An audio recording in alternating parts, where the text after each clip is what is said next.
ஜனனி ஜன்ம சௌக்கியானாம் வர்தனி குலசம்பதாம் பதவி பூர்வ புண்ணியானாம் லிக்கியதே ஜன்ம பத்திரிகா நீலாஞ்சன சமாபாசம் ரவிபுத்திரம் யமாகிருஜம் சாயா மார்த்தாண்ட சம்போதம் தம் நமாமி சனீஸ்வரம் காகத்வஜாய வித்மஹே கட்கஹஸ்தாய திமஹே தன்னோ மந்த பிரஜோதயாத். உலகெங்கும் வாழக்கூடிய நெக்ஸ்ட் ஜென் நேயர்கள் அனைவருக்கும் வணக்கம். நான் உங்கள் டாக்டர் வி ராஜ்குமார் சிவாச்சாரியார் பேசுகிறேன். இந்த பதிவில் நாம் பார்க்கக்கூடியது 2026ஆம் ஆண்டு ஆங்கில புத்தாண்டு கழித்து மார்ச் மாதம், அதாவது 6ஆம் தேதி 3ஆம் மாதம் 2026 சனி மகா பயிற்சி. அதாவது வாக்கிய பஞ்சாங்க முறைப்படி திருநள்ளார் மற்றும் சனி பகவானுடைய ஆலயத்தின் பிரகாரப்படி விசுவாசு வருஷம் மாசி மாதம் 22ஆம் தேதி வெள்ளிக்கிழமை அன்னைக்கு 6/3/2026 நாழிகை 4:51 காலை 8:26 மணிக்கு புரட்டாதி நட்சத்திரம் 3ஆம் பாதம் கும்பராசியிலிருந்து புரட்டாதி நட்சத்திரம் 4ஆம் பாதம் மீனராசிக்கு சனி பகவான் சஞ்சரிக்கிறார், பிரவேசிக்கிறார். ஸோ இது சமயம் 12 ராசிகள்லாம் எப்படி இருக்குது அப்படிங்கிறத நம்ம பார்க்க போகிறோம். எந்தெந்த ராசிகள் கவனமாக இருக்க வேண்டும். அதாவது நம்ம ஆளுங்க என்ன பண்ணுவாங்கன்னா, சில நேரத்தில் கிரக கட்டங்கள் எப்படி தெரியுமா, நம்மளாக போய் வாயை கொடுத்து நம்மளாக போய் வம்பளை மாட்டிக்கிறது. அதாவது இந்த படத்துலலாம் காமெடியில் சொல்கிறாங்கல்ல, நீயா எப்படி ஆப்பை தேடி தேடி போய் உட்காந்துக்கிற அப்படின்னு சொல்லி கேட்குறாங்க இல்லையா, அந்த மாதிரி. அதனால் ஓரளவுக்காவது நம்ம எப்படி இருக்கணும், என்ன செய்யணும் அப்படிங்கிறத நம்ம பார்த்துக்கணும். ஆலயம் தொழுவது சாலவும் நன்று, கோயில் இல்லாத ஊரில் குடி இருக்காது. உனக்கு நேரம் கிடைக்கும்போது போய் ஒரு தடவையாவது கோயிலுக்கு போய்ட்டு தலைக்கு குளிச்சுட்டு கோயிலுக்கு போய் சுவாமி தரிசனம் பண்ணி ஓரளவுக்காவது அதாவது கொஞ்சமாவது நமக்கு புண்ணியம் இருக்கணும். அதாவது நான் இன்னொரு விஷயமும் நான் சிறப்பான ஒரே ஒரு விஷயம் நான் சொல்ல விரும்புகிறேன். இப்போ யாராவது கோயிலுக்கு உங்கள் வீட்டில் போகிறாங்கன்னு பாருங்கள், வச்சுக்கோங்களேன். யாராவது ஒருத்தர் உங்கள் வீட்டில் ஒரு 4-5 பேர் உங்கள் வீட்டில் இருக்கீங்க. இப்போ அம்மா கோயிலுக்கு போய்ட்டு வராங்க, அக்கா கோயிலுக்கு போய்ட்டு வராங்க. அவங்க வீட்டில் இருக்கிறவங்க என்ன தெரியுமா கேட்பாங்க, ஆமாம் எப்போ பார்த்தாலும் என்ன கோயிலுக்கு போயிட்டு வந்துட்டு இருக்க, கோயிலுக்கு போயிட்டு வந்து நீ என்னத்தை சாதிச்ச அப்படின்னா, உன்னுடைய கர்மம் அவ்வளவுதான், உனக்கு தெரிஞ்சது அவ்வளவுதான். இதே அவங்க கோயிலுக்கு போயிட்டு வரதுனால தான் அவங்களுக்கு சில விஷயங்களும் நல்லதா. ஆனால் நீ அவங்கள என்ன சொல்கிற, என்ன கோயிலுக்கு போயிட்டு வந்தால் என்ன சாதிச்சுட்ட, என்ன பண்ணிட்டா, உனக்கு என்ன பண்ணினது தெய்வம் அப்படின்னு உனக்கு தெரிஞ்சது அவ்வளோதான், உன்னுடைய கர்மம் அவ்வளவுதான், உனக்கு அவ்வளோதான் புத்தி, உனக்கு அவ்வளோதான், உனக்கு தெரியறதுக்கு உனக்கு வாய்ப்பு. அதுக்கு மேலே தெரிஞ்சிட்டா தான் நீ நன்னா இருப்பியே. அதனால் இந்த சனி பயிற்சி அப்படின்னும் பொழுது அட்லீஸ்ட் உன்னுடைய ராசி உனக்கு தெரிஞ்சதுன்னு என்ன அப்படிங்கிறத கேட்டு அதற்கு தகுந்தாற்போல் நீ பரிகாரம் செஞ்சுட்டு வந்தேன்னு சொன்னால் உன்னுடைய வாழ்க்கையில் மேலே மேலே நீ சிறப்பாக இருப்பாங்க. வாங்க மேஷ ராசிலேருந்து மீனராசிக்குள்ளே வீடியோக்குள்ளே போகலாம். மிதுன ராசி நேயர்களை, 2026ஆம் ஆண்டு மார்ச் மாதம் 6ஆம் தேதி வரக்கூடிய சனி பயிற்சி மிதுன ராசிக்கு எந்த அளவுக்கு தாக்கத்தை ஏற்படுத்தும், எந்த அளவுக்கு நல்லதை ஏற்படுத்தும் அப்படிங்கிறத நம்ம பார்க்கலாம். நான் ஒரே ஒரு விஷயம் மட்டும் சொல்லுவேன். சனி பகவானுடைய தாக்கம் அப்படிங்கிறது நீங்கள் புத்திசாலித்தனமாக இருந்தால் விஷத்தை கூட அமுதமாக்கலாம். நல்ல ஞாபகம் வச்சுக்கோங்க. இந்த ஒரு வரியில் நிறைய விஷயங்கள் அடங்கியிருக்கு. மிதுன ராசிக்காரர்களுக்கு எப்படி இருக்குது அப்படின்னு சொன்னால், மைண்டு ப்ரெஷர் ப்ளஸ் ஆப்பர்ச்சுனிட்டி என 2 தாக்கத்தை ஏற்படுத்தும். பார்த்துக்கோங்க, கொடுக்கும். சில விஷயங்களில் ஸ்லோ ப்ராசஸ் இருக்கும். ஆனாலும் உங்கள் பிளானிங் மற்றும் கம்யூனிகேஷன் பவர் மற்றும் உங்களை காப்பாற்றும் அன்எக்ஸ்பெக்டட் ப்ராஃபிட், நியூ கான்டாக்ட்ஸ் எல்லாமே கிடைக்கிறதுக்கான வாய்ப்புகள் நல்லாயிருக்கும்.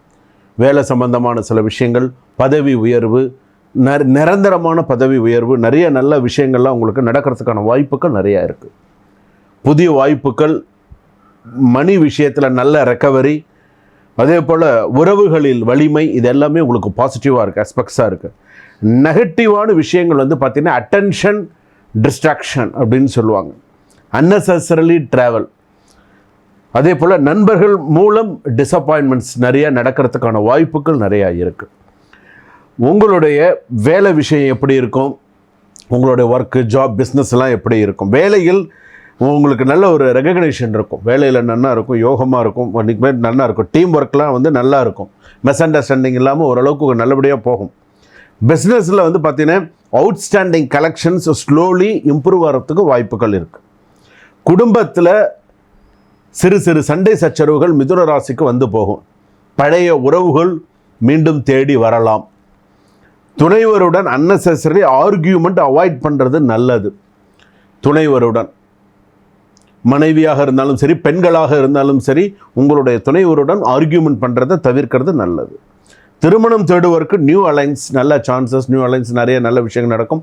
இரண்டாவது திருமணம் கூடி வரத்துக்கான வாய்ப்புகள் இருக்குது. ஸோ நல்ல விதமாக அமோகமாக இருக்கும் சில விஷயங்கள் எல்லாம். திருவாதிரை நட்சத்திரம் மிதுன ராசிகளும் நல்ல விதமாக கூடி வரும். கோர்ட்டு கேஸ்லாம் இருந்தால் கூட சுலபமாக முடிஞ்சு ஓரளவுக்கு நன்னதாக இருக்கும். லவ் ரிலேஷன்ஷிப் அப்படின்னு எடுத்துட்டோன்னா ஓவர் எக்ஸ்பெக்டேஷன் உருவாகிறதுக்கு வாய்ப்புகள் இருக்குது. உங்கள் வேர்ட்ஸில் கவனமாக இருக்கணும். நீங்கள் பேசுகிறதுல, நீங்கள் சொல்லக்கூடிய வார்த்தைகளில் கவனமாக இருக்க வேண்டும். லாங் டிஸ்டன்ஸ் லவ்வுக்கு இதமான முன்னேற்றம் இருக்கும். ப்ராப்பர்ட்டி மற்றும் ஃபினான்ஷியல் மேட்டர்ஸ்ன்னு எடுத்துட்டீங்க அப்படின்னு சொன்னால் சொத்து வாங்க விற்க இந்த நேரம் தேர்ட் பர்சன்ஸ் இன்ஃப்ளூயன்ஸ் அவாய்ட் பண்ணுறது நல்லது. அன்எக்ஸ்பெக்டட் இன்கம் ஆர் ரீஃபண்டு கிடைக்கிறதுக்கான வாய்ப்புகள் உண்டு. வேஸ்டேஜ் எக்ஸ்பென்சஸ் குறைய வேண்டும். தேவையற்ற செலவுகளை குறைப்பது நல்லது உங்களுடைய ராசிப்படி. எஜுகேஷன்ஸ் வைஸ் எடுத்துட்டோம் அப்படின்னு சொன்னால் படிப்பில் வந்து பார்த்திங்கன்னா கம்யூனிகேஷன்ஸ் வந்து பார்த்திங்கன்னா அதிகமாக இருக்கும். ஐடி, இன்ஜினியரிங், மெடிக்கல் ஸ்டூடெண்ட்ஸுக்கெல்லாம் நல்ல ஃபேவரபுளாக இருக்கும். அதே போல் எக்ஸாம்ஸ்லலாம் வந்து பார்த்திங்கன்னா ஒரு மீடியமான ஒரு சில விஷயங்கள் இருக்கும். மார்க்ஸ் எல்லாம் மீடியமாக ஒரு சில விஷயங்கள் வரும். ரொம்ப அட்வான்டேஜ் எடுத்துக்காதீங்க. மாணவிகள் எப்படி செய்யணும், என்ன செய்யணுங்கிறத யோசித்து நிதானித்து பண்ணுங்கள். பெண்டிங் கேசஸ் எல்லாமே ஸ்லைட்லி டிலே ஆகிறதுக்கு வாய்ப்புகள் நிறையா இருக்குது. ப்ராப்பர்ட்டி கேஸ், டாக்குமெண்ட்ஸ்லாம் கிளியர் ஆகிறதுக்கு வாய்ப்பு இருக்குது. நியூ கேசஸ் ஸ்டார்ட் அவாய்ட் பண்ணுறது நல்லது. ஷோல்டர் பெயின் அதிகமாக வருங்க மிதுன ராசிக்கு. தோள்பட்டை வலி, ஸ்லீப் டிஸ்டன்ஸ், தூக்கம் வராது, ஆழ்ந்த தூக்கம் இருக்காது, தூக்கமின்மை அதிகமாக இருக்கும். சைனஸ் அலர்ஜி, சில பேருக்கு காது மூக்கு தொண்டை பிரச்சனைகள், டயாலிசிஸ், இந்த மாதிரியான சில விஷயங்கள்லாம் உண்டு. சில பேருக்கு கிட்னியில் ஸ்டோனு, அது விஷயமான சிறுநீரக பிரச்சனைகள் இதெல்லாம் இருக்கும். அதே போல் தினமுமே வந்து பார்த்திங்க அப்படின்னு சொன்னால் நேரம் கிடைக்கும்பொழுது தினமுமே சூரிய நமஸ்காரம் பண்ணுறது. அதுக்கப்புறமா நீங்கள் உங்களுடைய ராசிப்படி நீங்கள் எடுத்துட்டீங்க அப்படின்னு சொன்னால் அரச மரம் பிரதட்சணம் சுற்றி வர்றது. மூலதோ பிரம்ம ரூபாய, மத்தியதே விஷ்ணு ரூபிணி, அக்ரதே சிவரூபாய, விரக்ஷராஜாயத்தை நமஹா அப்படின்னு சொல்லுவோம். ஸோ நீங்கள் வந்து பார்த்தீங்கன்னா அரச மரம் பிரதட்சணம் சுற்றி வரதெல்லாம் சிறப்பு உங்கள் ராசிப்படி. ஆஞ்சநேயருக்கு வெற்றிலை மாலை போடுங்க, நெய் தீபம் ஏற்றுங்க. ஆஞ்சநேயருக்கு சில விஷயங்கள்லாம் சிறப்பாக பண்ணுங்கள், காரிய வெற்றி ஏற்படும். ஆஞ்சநேயர் தரிசனம் உங்களுக்கு நிறைய விஷயங்கள்லாம் நிறைய நல்ல விஷயங்கள்லாம் நடக்கும். சனி பகவான் உங்களை சோதிக்கலாம், ஆனால் மிதுனத்தின் அறிவை வெல்லாது. ஸோ நிறைய நல்ல விஷயங்கள்லாம் உங்களுக்கு நடக்கும். அப்போது ஓவரால் சனியுடைய ஒரு சில விஷயங்கள் அப்படின்னு நம்ம எடுத்துனோன்னே 85% வரைக்கும் நல்லா இருக்குது.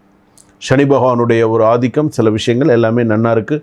நீங்கள் செல்ல வேண்டிய ஆலயம் சனி பகவானுடைய ஆலயம் அப்படின்னு எடுத்துக்கும்பொழுது பிரசித்தி பெற்ற திருநள்ளார் ஆலயம் சென்று தர்பாணேஸ்வரர் ஆலய வழிபாடு செய்து, சனி பகவானுக்கு வழிபாடு செய்து, அன்னதானம் செய்து வந்தீர்களானால் சிறப்பாக இருக்க முடியும். வாழ்க வளமுடன். இதுவரையில் நாம் பார்த்தது 2026ஆம் ஆண்டு சனி பெயர்ச்சி பொது பலன்கள்.